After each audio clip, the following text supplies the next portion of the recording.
Fala pessoal, tudo bem com vocês? Estamos chegando para mais um vídeo importante. Pablo Marçal não conseguiu votos suficientes para ir para o segundo turno. Pablo Marçal perde a eleição para a Prefeitura de São Paulo. Nunes e Boulos vão disputar o segundo turno e vão disputar a Prefeitura nos próximos 4 anos. Mas já se abre especulações de uma futura candidatura de Pablo Marçal à presidência em 2026. Mas o que esse político está falando logo a seguir pode quebrar essa expectativa. Preste atenção.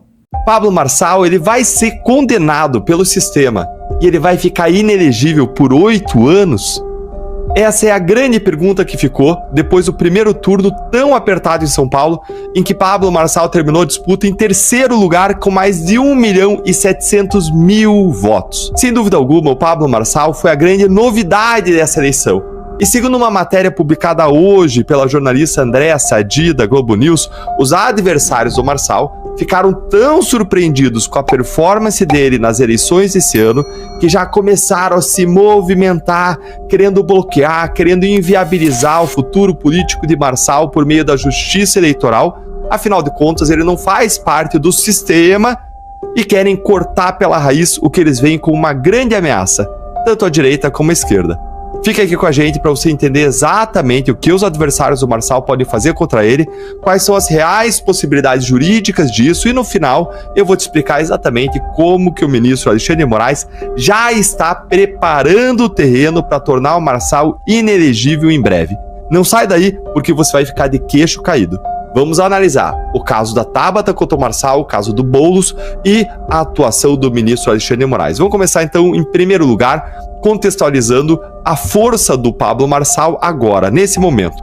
Porque é isso que vai explicar esse medo dos adversários que eles estão tendo dele a ponto de buscar inviabilizar o Marçal pela justiça eleitoral. Bom, vocês viram aí, né? Já era de se esperar que os adversários de Pablo Marçal não estão nada confortável com os números extraordinários que ele conseguiu em São Paulo. Independente de não ter conseguido ir nem para o segundo turno, é uma força expressiva, nacionalmente falando, o nome de Pablo Marçal.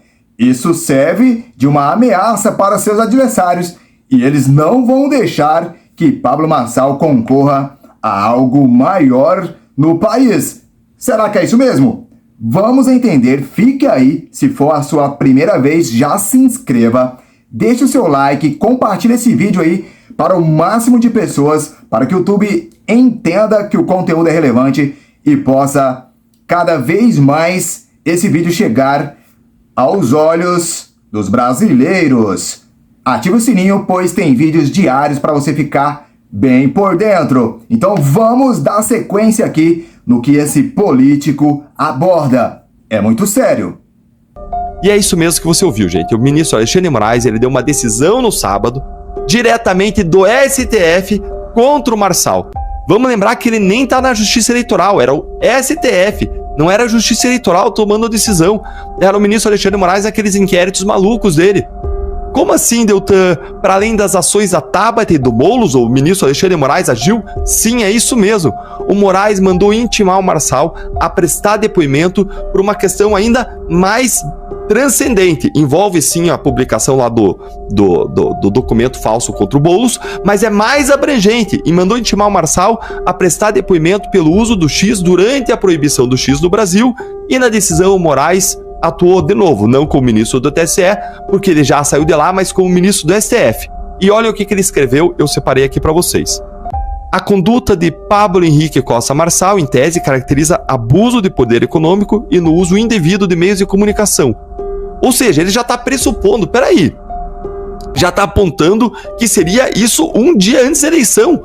O que faz muita gente pensar, será que eu vou depositar meu voto na urna em favor do Pablo Marçal? Se tudo pode ser derrubado, se ele pode vir a ser considerado inelegível? Gente, acredite, isso aqui é surreal. Eu dei a decisão um dia antes da eleição, falando que a conduta do Pablo Marçal, em tese, caracteriza abuso de poder econômico, uso indevido de meios de comunicação, sendo, segundo de novo Alexandre de Moraes, uma grave afronta à legitimidade e normalidade do pleito eleitoral, podendo acarretar a cassação do registro ou do diploma e a inelegibilidade, conforme for decidido pelo Tribunal Superior Eleitoral. O que a gente viu nessas eleições foi uma nacionalização do nome do Pablo Marçal, que hoje é conhecido no país inteiro por conta de vários fatores, por conta das estratégias polêmicas de marketing que ele usou durante a campanha, por conta do carisma pessoal dele, por conta das técnicas de retórica que ele usou bem nos debates contra os adversários, por conta do perfil dele de falar com autoridade, como alguém que é mentor das pessoas, dizendo nós vamos levar prosperidade, uma fala bem autoritativa, diferente de outras pessoas que muitas vezes têm uma fala mais propositiva, mais professoral, e tudo isso trouxe um saldo muito grande para o Pablo Marçal. 1.700.000 votos. Essa votação, gente, é o sonho de consumo de qualquer partido político. Então, mesmo ficando em terceiro lugar agora, o Marçal tem tudo para alçar voos mais altos em 2026, se ele assim quiser. Seja como senador, seja como deputado federal, ou até talvez se arvorando uma candidatura à presidência. Mas qualquer partido que se preze vai querer ele, especialmente como deputado federal por São Paulo. Por que isso? Porque se ele repetir essa votação, ele se torna um grande puxador de votos. Ele elege vários outros deputados com ele, formando uma bancada forte. E o que mais importa para um partido, para passar a cláusula de barreira, para receber recursos do fundo partidário, são os votos contados para deputado federal. Isso por si só já é uma ameaça suficiente para que os adversários do Marçal se movam contra ele, entrando com ações à justiça eleitoral para torná-lo inelegível. Avaliando hoje o cenário, eu vejo duas grandes possibilidades jurídicas que os adversários do Marçal podem usar para caçar os direitos políticos dele. A primeira possibilidade é daquela ação proposta pela Tabata Amaral contra o pagamento de seguidores do Pablo Marçal para que esses seguidores fizessem cortes de vídeos deles nas redes sociais, o que no futuro pode vir a ser considerado pelo Tribunal Regional Eleitoral de São Paulo ou então pelo TSE de Brasília, em caso de recurso, como uma espécie de abuso de poder econômico, já que candidatos não podem remunerar por fora ninguém para trabalhar para eles em um contexto de campanha eleitoral.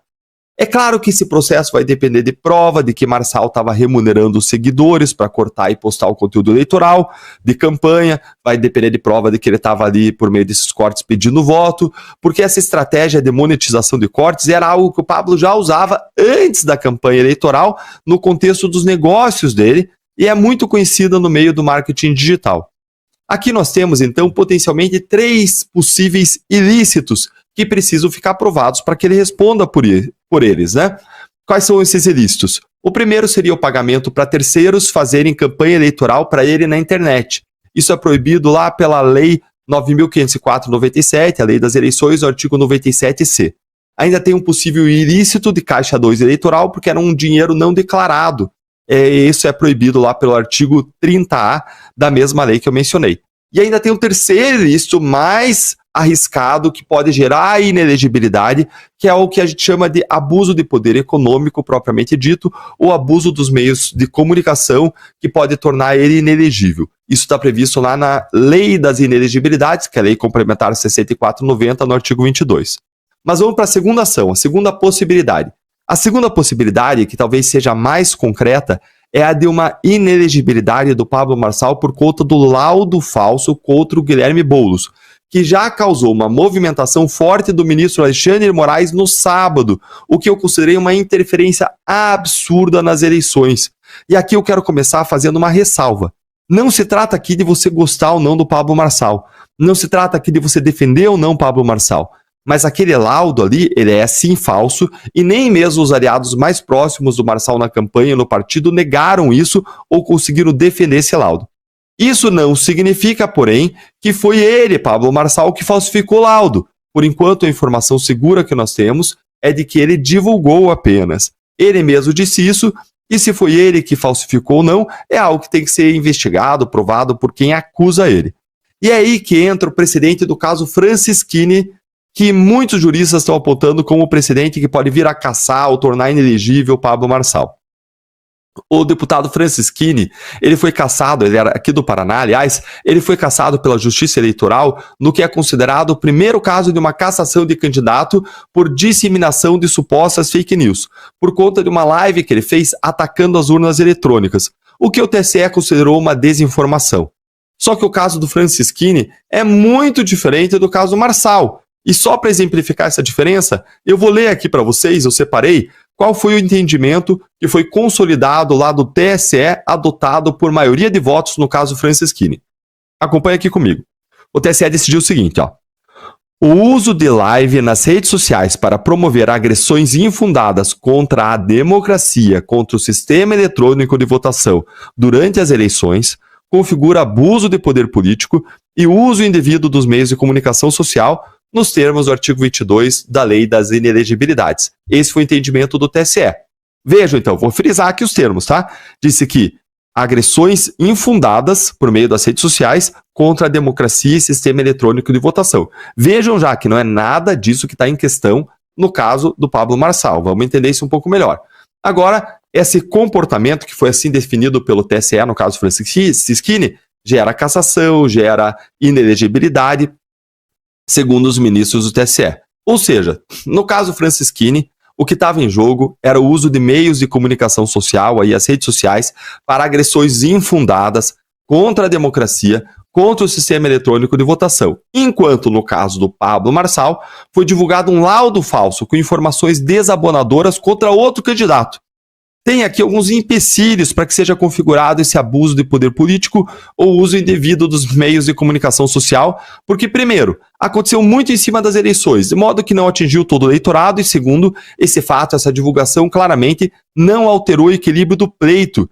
E a prova disso é que o Boulos foi para o segundo turno com Nunes e não com Marçal, e prova disso é que a imprensa apontou rapidamente a falsidade do laudo, e isso pode até ter prejudicado muito mais o Marçal do que o próprio Boulos. Mas aí vem a grande questão. Mesmo que não haja aí uma fundamentação jurídica clara, nada impede que o sistema decida caçar o Marçal assim mesmo, simplesmente porque não gostam dele. E eu vou mostrar agora para você a maior prova disso, analisando um trecho da decisão do ministro Alexandre de Moraes do sábado contra o Marçal, em que eu percebi aí que o ministro já está preparando o terreno para caçar o Marçal. E é isso mesmo que você ouviu, gente. O ministro Alexandre de Moraes, ele deu uma decisão no sábado, diretamente do STF, contra o Marçal. Vamos lembrar que ele nem está na Justiça Eleitoral, era o STF, não era a Justiça Eleitoral tomando a decisão, era o ministro Alexandre de Moraes naqueles inquéritos malucos dele. Como assim, Deltan? Para além das ações da Tabata e do Boulos, o ministro Alexandre de Moraes agiu? Sim, é isso mesmo. O Moraes mandou intimar o Marçal a prestar depoimento por uma questão ainda mais transcendente. Envolve sim a publicação lá do documento falso contra o Boulos, mas é mais abrangente e mandou intimar o Marçal a prestar depoimento pelo uso do X durante a proibição do X no Brasil, e na decisão o Moraes atuou de novo, não como ministro do TSE, porque ele já saiu de lá, mas como ministro do STF. E olha o que ele escreveu, eu separei aqui para vocês. A conduta de Pablo Henrique Costa Marçal, em tese, caracteriza abuso de poder econômico e no uso indevido de meios de comunicação. Ou seja, ele já está pressupondo, peraí, já está apontando que seria isso um dia antes da eleição.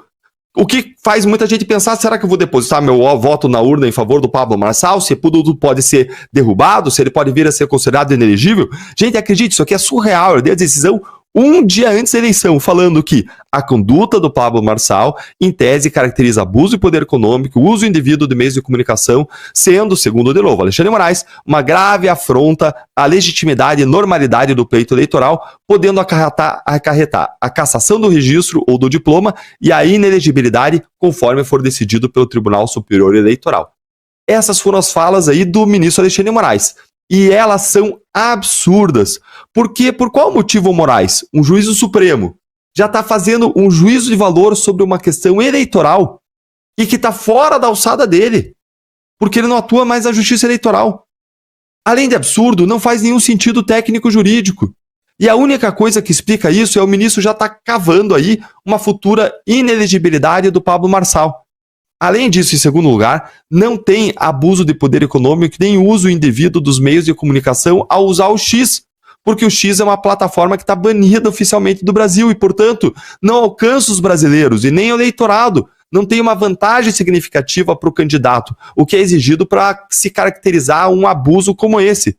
Por isso, não existe aí uma afronta à legitimidade, à normalidade do pleito eleitoral, como o ministro Alexandre de Moraes alegou, já que não é uma rede social acessível aos brasileiros, aos eleitores. Como pode, então, o ministro fazer afirmações e conclusões jurídicas assim tão graves, sendo que ele não tem poder para isso, já que não é ministro do TSE? E como é que ele fez isso sem ouvir antes a defesa do Marçal, o Ministério Público? E mais, como pode o Moraes fazer isso um dia antes da eleição, sem qualquer urgência para justificar isso, dando um prazo para a polícia para ouvir Marçal em 24 horas, quando ele não fez isso em relação aos outros usuários do X? Por que ele pinçar o Marçal e não os outros? E com essa urgência, quando vários outros estavam usando o X? E por que a atuação do STF diretamente nesse caso, uma vez que, se houve crime, não é uma pessoa com foro privilegiado, de modo que o STF nem tem competência criminal para esse caso? Gente, esse trecho aí que eu li para vocês, na minha visão, é a prova mais clara de todas de que uma inelegibilidade do Marçal já está sendo cavada, preparada pelo sistema. E agora eu quero ouvir a sua opinião. O Marçal, na sua opinião, vai ficar inelegível? Conta aí pra mim nos comentários. Bom, essa é a pergunta que o Brasil inteiro está querendo saber a resposta. Deixa aí nos comentários a sua opinião sobre esse assunto. Você acha mesmo que Pablo Marçal ficará inelegível? Olha, vai frustrar muita gente no país. Bom, pessoal, é isso. Eu vou esperar vocês no próximo vídeo. Ativa o sininho para não perder os próximos vídeos, beleza? Se inscrevam, deixa o like e compartilham. Fiquem todos com Deus, um forte abraço. Tchau, tchau.